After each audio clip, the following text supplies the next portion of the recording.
There are some people who, no matter how successful or beautiful they may be, never seem to attract the right mate. There are others who cannot stay in a relationship for very long. Unless you go to the root of your relationship problems, it is difficult to completely resolve them. Negative energy patterns written in one's aura can produce a blueprint for recurring unhealthy relationships.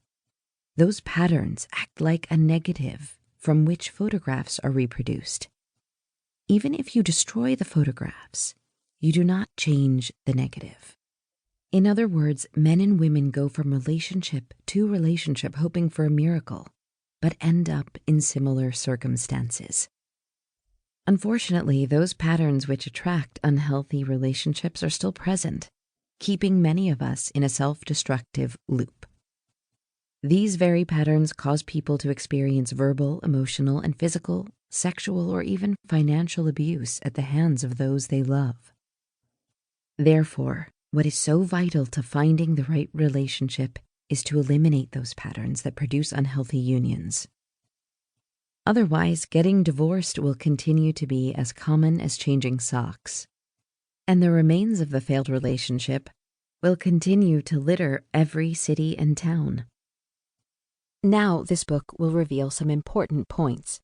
The psychic patterns come from 7 specific sources. The first source is our debts from past lives.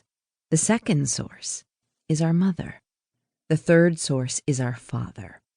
The fourth source is our mother's womb. The fifth source is the Kabbalistic planet ruling the day of our birth. The sixth source is our environment. The seventh source is our upbringing.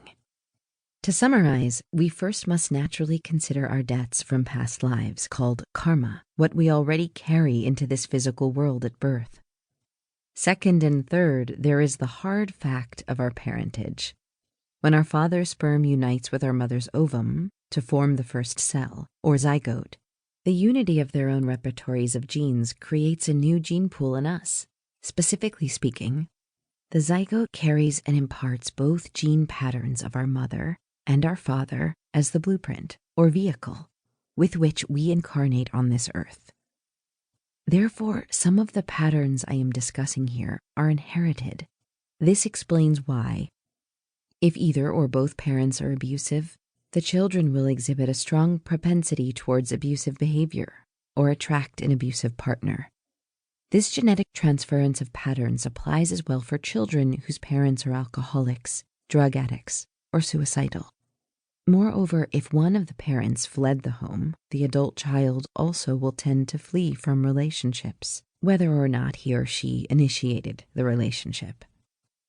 Continuing our discussion on the sources of subconscious patterns, the fourth source of these patterns